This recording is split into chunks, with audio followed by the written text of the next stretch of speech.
Hi, this is Billy Cobham, and I'm in Coluna Blues Rock. Thanks. Mr. Cobham, you were born in Panama, right? Yes. And live until 3 years, almost. 3-4 years. Yes, I left when I was 3.5 years old. Yeah.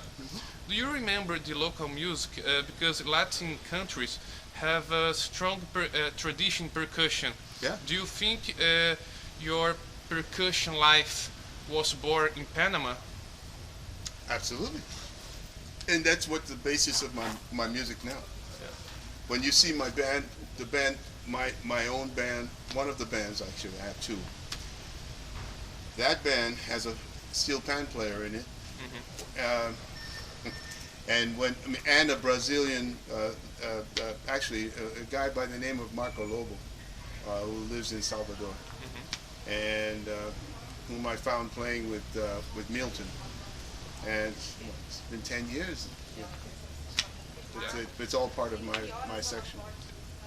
Soon after, in 1947, you and your family moved to Harlem, New York, right? In Harlem, New York City. Yeah. At that time, jazz was the style prevailing in the neighborhood, right? At that time, was bebop jazz or the cool jazz? I was 3 years old, man. I don't know. Yeah. I was only 3. Yeah. All of it sounded like music to me. Okay. As early as '69, you joined the Miles Davis band. Yeah. How was the relationship with the guy who took jazz and expanded to the unimaginable? Strange. But good. Somehow it worked. Soon after you found the Mahavishnu Orchestra with the magnificent John McLaughlin. Okay. I love John. And the others great musicians. Did you meet him during the Miles Davis period? And could you talk a little about the formation of Mahavishnu? I met John McLaughlin in England. In England. I was working with Horace Silver in 1968. And that's the first encounter I had with him. Who was he working with? He had a band with another drummer named Tony Oxley, who's passed away. Great jazz player, who used to play with Bill Evans, the great Bill Evans pianist. Anyway, then after that, McLaughlin moved to the United States and started working with Tony Williams. I didn't meet him while I was working with Miles.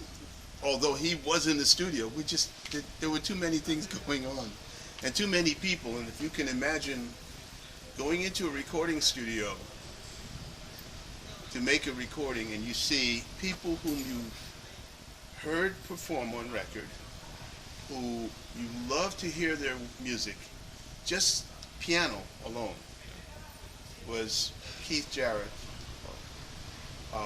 Joe Zawinul, Chick Corea, Larry Young on organ, and then out of nowhere the door opens and there's Herbie Hancock. 5 piano players in the same room playing on the same recording. And those were the Vicious Brew sessions. You never knew people were just there, just keyboards. Then you had McLaughlin, who played, thank God there was only one guitar player. Because later on there was George Benson or there was Larry Coryell. Miles had a lot of different people. 2 bass players, Harvey Brooks, electric bass, Ron Carter, upright bass. Maybe me and Tony drums, or me and Jack drums, or me and Lenny White drums. Yeah. It just went like this. And he just pointed to people and you would play. Because he wanted you to contribute what you heard, what you experienced from everybody else. So all kinds of people would be there. Benny Maupin, bass clarinet or tenor saxophone. I was not in the studio at all with Wayne Shorter. I never had the honor.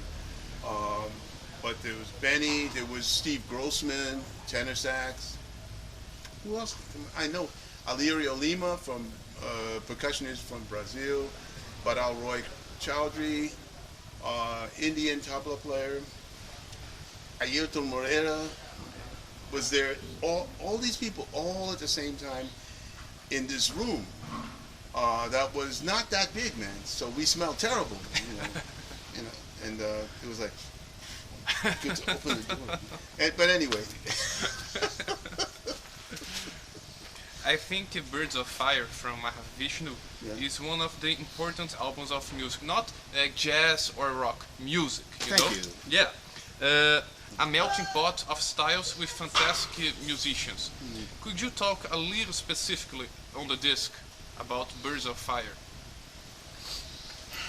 It came out of Inner Mounting Flame. Inner Mounting Flame was the first record we made. Yeah. It was, all of this music was, what's the word? No one knew. I shouldn't say no one. I didn't know. Nor was I really interested in what the music meant to anybody else. I liked it, so I was playing it. And it felt very comfortable to me. It had certain qualities and virtues that I felt I needed to develop to become more comfortable with. One quality was playing rhythms that were 5/4, 1 2 3 4 5, 1 2 3 4, 1 2 3 4 5 6 7, or odd, where every meter, every bar was different. So the overall it was like sub phrases, and then it made one big phrase. And I really did not feel as comfortable before I started working in that environment doing that. I had some experiences with Herbie Hancock that in his band, subbing for Tootie Heath, I think, and I thought I made a big mess of the music because I just couldn't feel comfortable because I didn't have the security in here that I could do it. And so I was playing tentative, and I wanted to practice more. And so when John approached me about working with him on some new music, it wasn't with the intent of joining a band. It was just he had some ideas, and he needed a drummer or somebody to help him realize these ideas. So he took a rehearsal room. At that time you could rehearse in a place maybe for $10 a day or so, and you just practice, and that was it. Because in New York City there were many industrial buildings there was nothing in them, and they were just kind of losing money for the owner. So whatever price he could get for rental for the day, or what it would be, $50, sure. And so we would go and play for hours. Sometimes, well, in the beginning of the orchestra project, I think John and I rehearsed. It was good to say for about 2 weeks alone, every day, right through, 14 days straight. Just, I have something else I want to try. Okay, and I would just go. I was young, unattached, could just. I could walk to rehearsals sometimes and just play. And in this way, it developed something in me, and I became more and more comfortable with playing these patterns. Next thing you know, what do you think of, we can add a bass player? Who? He had ideas. Rick Laird eventually came. Jerry Goodman eventually came. Before Rick Laird came, Jerry Goodman came. And we made a recording with Charlie Hayden, very famous bassist who's passed away now, used to work with Ornette Coleman, called My Goals Beyond. And that was a John McLaughlin album that was on Douglas Records. And that's how I first recorded with John. And from there, things started to open up and we became this band. I didn't even know that John was associated with a guru or anything. It was just all about the music for me. I didn't care, it's his business. But I understood where he was getting his inspiration from. And it made a lot of sense. I mean, musically it was like, wow, man, yeah. It's in a different way. The Indian music approach, but really focusing on something like that more. Okay. It's good for him. It's great to add a Panamanian Latin approach to it was even more interesting for me. And by the way, thank you so much for signing my Mahavishnu discos, no man. problem. I love Mahavishnu, okay. Really. And I'm with a Miles t-shirt, Live Evil. Wow. Yeah, wow. I love that shirt. Wow. I love that disco. Okay. Your debut album, Spectrum, was amazing, man. Right. Had a monk of rock punch, Mm-hmm. and the original idea was to make it a heavier disc, or it just happened after the entry of Tommy Bolin? Well, you see, the way that record came about was out of desperation. I had to figure out, because I knew that I was not going to be in the band with Mahavishnu before I made that record. I knew that those were my last months in the band. Yeah. And I knew that I would be on my own, have to try to find a way to work for myself. So I decided to play, to write some songs. I mean, what do I do? How can I help myself? Yes, I need a manager, but you don't go to people asking them to help you without something in return. You have to help you with what? What do you want to do? Yes, you play the drums. Drummers at the time, very rare to lead a band. Yeah. So, what do you have to offer? These are the questions I asked myself. Yeah. So I thought, maybe I can just anything. And that started to come, and I just started to write just around that. Next thing you know, I had this piece called Red Baron. Next thing you know, I had a piece called Stratus.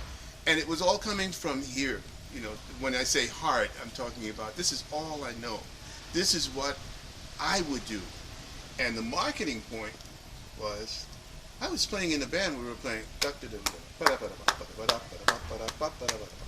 all of this complicated stuff, and here I come,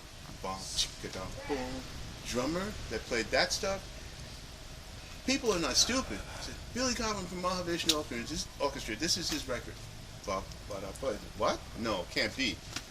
He's known for all these complicated patterns. But this makes me tap my feet. So why is that? It's because that's home. That's home to most of the people in this world. If you can make them, they don't tap their feet to, no, it's too much angst, too much stress. Yeah, it's technically fantastic. And that's for the intelligentsia who sit there and go, wow, it's incredible, you know what you can do, and they can analyze all of this. But the intelligentsia are in the minority. The majority wants this. So I sold 2 million records. And sometimes in the Spectrum, man, it's heavy metal, you know. It's yeah, I But it's love. for the masses. Yeah. It's for the majority of the people. Yeah. And that's what the people are into. Yeah. Then and now. You know, so when you hear us playing music that is what I call cerebral, very brainy, brain food, it's fundamentally because that's where we're really thinking. But out of that comes cool LL Cool J, some hip hop, whatever, and they sell a lot of records because that's what the people really want and feel comfortable listening to and working with. Yeah. That's what it's about. Speaking of bowling, this guy who still had much to give to rock and roll, and I guess he did not receive the due respect. Do you agree? Oh, no. He didn't receive the respect. The problem with Tommy is just that he wasn't destined to live so long. Yeah. Same thing with Amy Winehouse. Do you understand? And the same thing with Jimi Hendrix. Yeah. 3 people died at the age of 27. Morrison too. Yeah. Jim Morrison. 27. Yeah. Always the age of 27. What is with this number?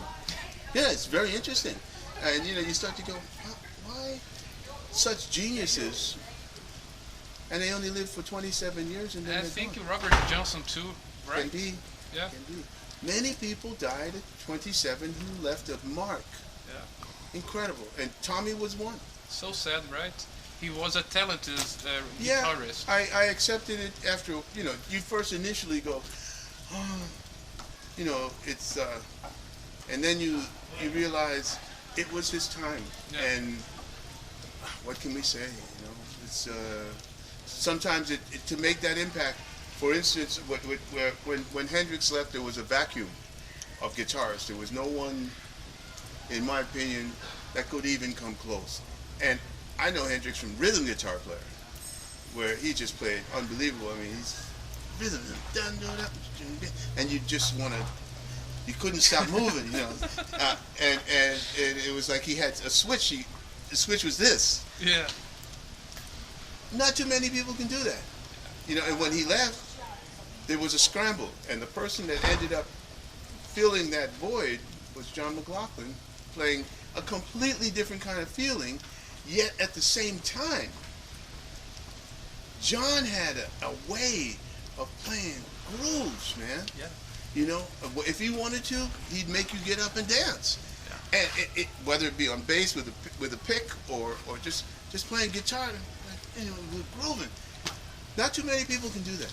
Yeah, and because you about John, his guitar sounds like a chaos, but so beautiful, you know. It's beautiful. He's a bit of a genius. Yeah, exactly. And how did it started your partnership with George Duke? Man, you did a hell of funk, you know. I love that partnership. Yeah, it was great. It lasted a short time, but again, it was only needed for a certain amount of time, so that's why we never moved forward. It was just, hey, he played on the Crosswinds album, and he made a recording on that record that actually it's called Heather, and it's got an incredible story. I mean, what the solo he played was like this crying. It was just lament. Lament is a great word, because that was done in 1974.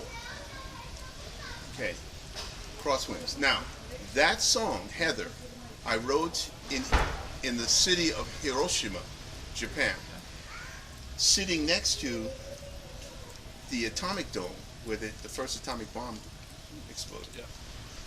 There's still, to this day, radioactivity there. And I was sitting next to, on the bench like this, or longer, but that bench had been there and didn't change. It didn't go away. And on the bench is a dark, looks like a human shadow. And that's a shadow of someone who was sitting on the bench when that bomb blew up. And that shadow was there, came off the floor, and that was a person at one point. And you sit there and you get this feeling, you know. So I wrote this piece. Fast forward to the tsunami of Sendai, Someone, for some reason I did not know, it was brought to my attention, took that song without knowing that I wrote it in Hiroshima and put the music to the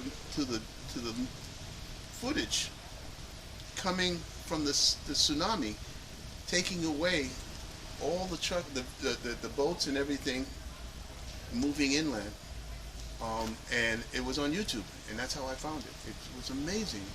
Yeah, and that was, let's say tsunami was 2008, maybe? Around. On there? Yeah. Incredible. And I still don't know who did this. They edited it and put it out, and I had nothing to do with it. It's just amazing, man. I'm a big Grateful Dead fan, and I didn't know, but you played with. Yeah, I was with how was that partnership? I really didn't know about that. It was hilarious. It was fun. I just friends with Jerry Garcia, and so it was First it was Bobby and the Midnights, and we were the spin-off band of the Grateful Dead himself. The Garcia band. Garcia had his own band with. Yeah. Oh man, I can't remember his name. Greg Errico was the drummer in the band for a minute, and that was one band. It was a great blues band. And then there was Bob Ware had another band, and that was Bobby and the Midnights, and I was in that band with Alfonso Johnson, sometimes Kenny. I can't remember his name now. From it's too early, and I'm too old. Too much information.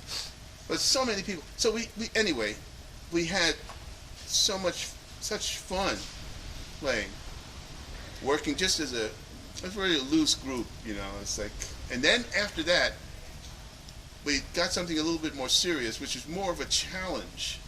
It was it's called Jazz is Dead, which was really funny. How you doing? And it had to do with who was in this band? It was the music of the Grateful Dead, but only the most difficult things they wrote that they rarely ever played, like Franklin's Tower. I love things that like song from Blues for Allah. Yeah. Yeah. So a lot of stuff like this we would play with Jimmy Herring, guitar, the late T. Lavitz on keyboards, and Jeff Berlin. No, was Jeff in the band? No, Jeff wasn't in the band. Was Alfonso Johnson was the bass player, and we were a quartet, and we would play only the most difficult things that they didn't like to play, and we just made it, rehearsed it, and went on the road with it, and we had a great time playing that stuff. It's great material, great repertoire. No question. At the Miles Davis period, you played with two great Brazilian musicians, Ayrton Moreira, of course, and Hermeto Pascoal. Hermeto, and there was another one. Who? Alirio Lima. Oh yeah, I didn't know. Yeah, could you talk a little bit about each one? Because Miles Davis was completely crazy about Hermeto Pascoal. Yeah, sure. Because Hermeto was the only person we ever saw in a swimming pool making music by slapping. Yeah.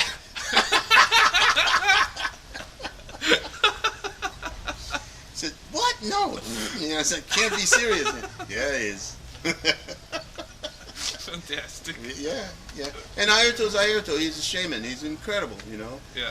Alirio, you just never knew with him what was going to happen next. And that was important. With Miles, the elements of not surprise, but you could not, in the music, know what was going to happen unless you were someone who was kind of clairvoyant.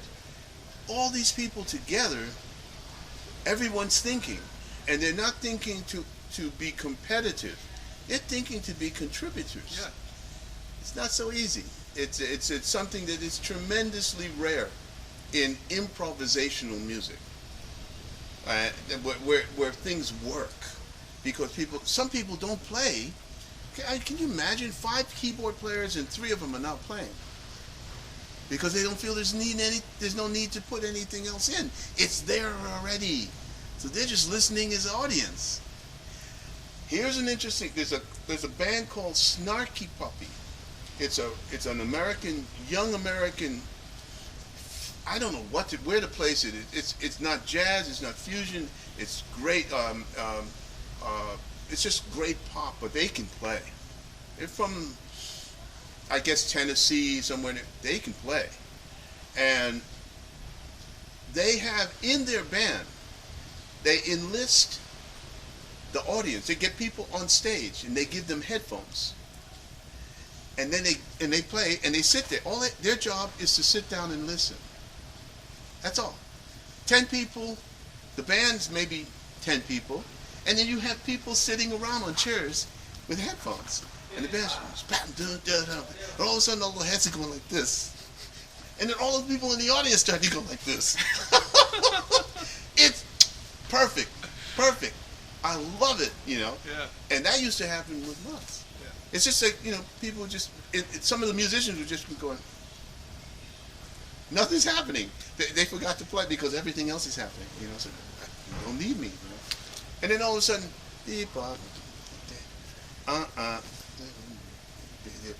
ping, at one little note that makes the difference. That's what's happening. Musician like that was Frank Zappa, right? He was a composer, maestro, completely genius, right? Because some musicians talked about him.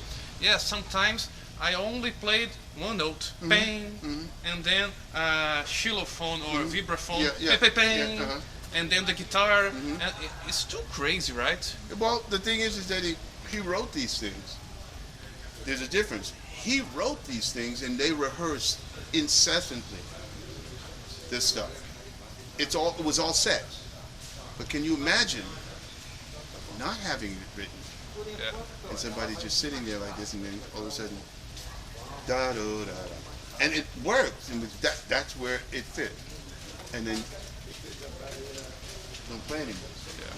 Change the sound to something else. You hear something else.